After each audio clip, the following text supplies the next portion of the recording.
Welcome to It Is What It Is. I'm Leanna. I hope all of you people are wonderful out there today. I will always have coffee when I'm doing a morning. When I'm recording in the morning, actually probably in the afternoon, I might have an iced coffee. So who knows? I like my coffee. I thought that aside from the fact that it's raining today, and I just wanted to I want to see if it's just me or if it's everybody else out there who has such a hard time when it rains. Like, even when my mood is okay, and like today, like my dreams were crappy, but I got up, I got my routine done, and it was okay, and everything was okay. But wow, it is so hard to get out of the house when it is pouring buckets on you, and like take the dog out, and then have to wipe her because she's so wet. Hands up in the comments, please, if I'm not the only one. To push through, and I'm here now. And I thought that I would talk to you guys today about how my mental health journey began. I thought that might be the reasons of my mental health journey, stem to my childhood, and that'll come later on. But the story of my actual my first experience with mental health and mental health illness and just all of the things that I was going through was my sophomore year of college. I went to UMass Amherst, and I had gone my freshman year. I lived in the dorms. Everything went okay, except it was a big school, and I came from a small town, so that was crazy. But my sophomore year, I lived with my best friend, and her name was Megan, and we got along so well. I freaking adore her. And first semester came along, and, did my thing. One of the differences was I did move to a different dorm. And so the only thing that was kind of not going okay in my life is that I moved to the top of the hill. Now, anyone who went to UMass Amherst, shout out. They know the Central Hill that I'm talking about. It is not a pretty hill, and by the time you get down it, you don't want to go back up it. And so thinking about getting down it at 8 o'clock in the morning for a natural disasters class was probably the biggest worry I had going on in my life right then. Classes were okay. I was working. I was working at a sub shop doing some sub stuff, and it was like a late night, just spending money kind of cash job. So it was keeping me busy. I got along really well with my roommates. I had no issues with anything. And towards the middle of the semester, I found myself just feeling sad, just super sad, just no idea why. Overwhelmingly. It got to the point where I started crying myself to sleep at night. My poor roommate Megan didn't know what was going on, and of course every time somebody asked me what was wrong, I'd say I don't know. I don't know what's wrong.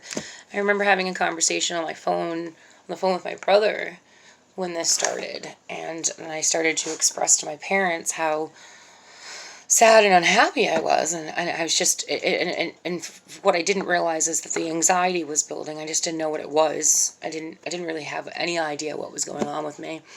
I just knew that I didn't feel right, and that something was wrong, and that I was just overwhelmingly sad. And I remember my brother being like, "Well, Leanna, what's wrong? Let's talk about what's wrong." And we would go over a list. Nothing. My classes were good. I was doing okay in them. Struggling a little bit to get up that hill and get to classes, and the bigness of the classes, maybe a little, but nothing dramatic. Freshman year went fine, so no big deal. Got along great with my roommate, like no roommate issues whatsoever.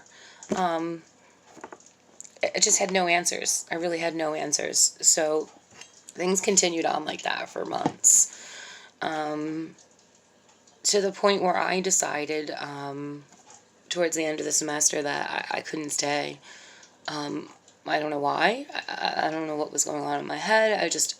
People tried to talk me out of it, and I was just like, no, I don't know what's wrong with me. I don't like the way I feel.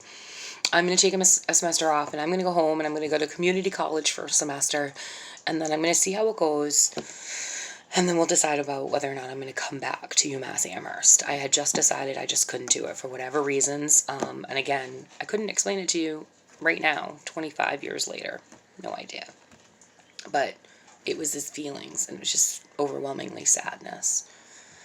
So I remember, the decision had been made. So, and come winter break came, and I packed up all my things. Usually at winter break, you only pack up your winter break stuff because you're coming back to your room. But I wasn't coming back, so I packed up all my things. My roommate got a new roommate for the spring semester, and I remember the day my parents came to pick me up, and picked me up in the truck, and we packed up all of our things.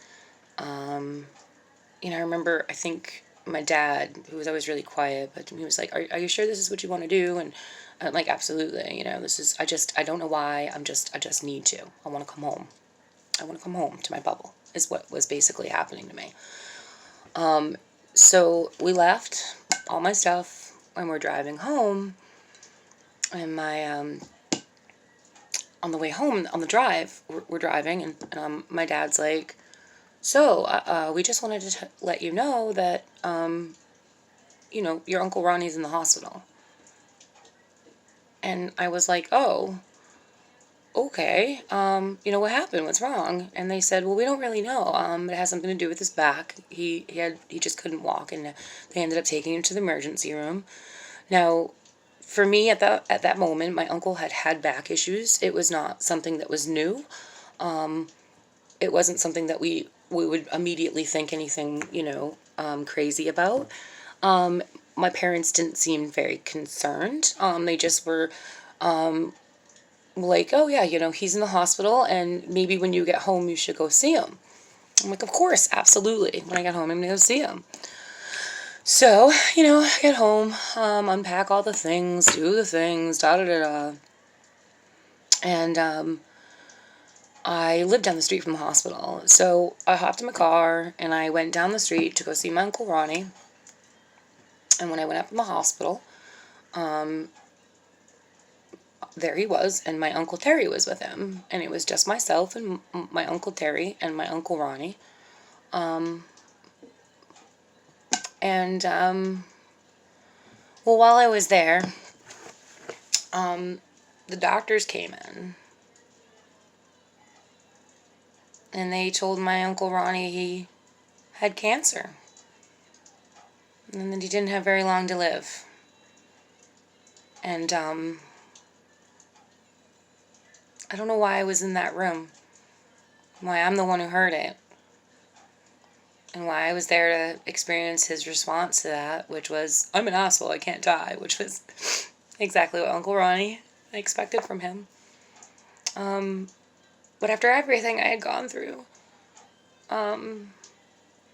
it was really hard to believe that wasn't the reason why I was home, was that my family, this was just horrifying. It turned out that he had lung cancer, and we found out, when I got home, and then I lost him in March. We all lost him in March. And if I had been away at school at UMass Amherst, I wouldn't have been able to be there. And I was there with my family. I was able to share that. It's very coincidental. There's a lot of things like that I'm going to tell you about that are so coincidental it freaks me out. Like, it's almost like I was so sad and overwhelmed and crying, and something was telling me I needed to be home for the semester for my family.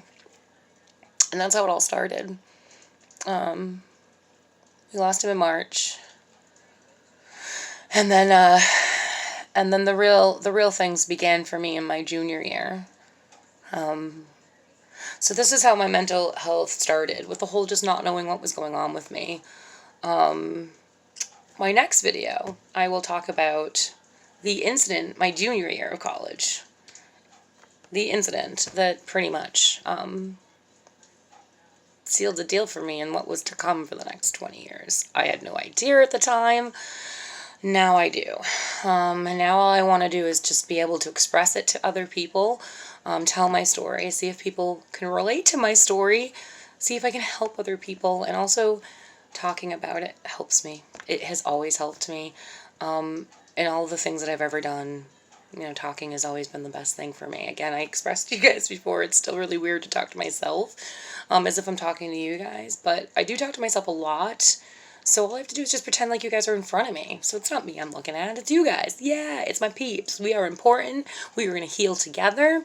And it is what it is, because it is what it is. Like, all these things I'm telling you, I can't change them. They just are what they are. The stories, there's no this is or this that or what ifs or this is. Like, that is exactly what happened. I don't know why. I couldn't explain it to you, and it haunts me to this day sometimes, because the other side note to that about my Uncle Terry is that I eventually lost him too, in the very same way I lost my Uncle Ronnie. So what in the world what was God thinking having me in the same room with them that day? And I'm not really entirely sure if my entire family knows that either. It's just not something I talked about because it was traumatizing. And I miss my Uncle Ronnie. God, I miss everybody so much. So many people, but that's a whole nother story. So, that is it for today. I just wanted to let you guys know where my mental health journey started. How it just started with just being away at school and thinking everything was okay, and then just having this feeling of sadness come upon me that I could not control. I couldn't control it. It was overwhelming, and not knowing why. I think that everybody can relate to me, anybody who deals with any of this stuff, and even just anybody who doesn't even have any of this stuff, because life is life, and life sucks sometimes, and we're just gonna get through this together. So, you guys, subscribe, share. Let's try to get me out there. Let's try to make this a thing. It is what it is, and we're all gonna heal together. I think that's what I mainly want right here, is for us to heal together. So you guys just remember that you're important too, and whether or not you just got out of bed today, you go girl, you go boy, you go people. I am so proud of you, especially in this rain, for all you people out here in the eastern world of the United States. And you're important, and we're going to heal together, and it is what it is. Peace out.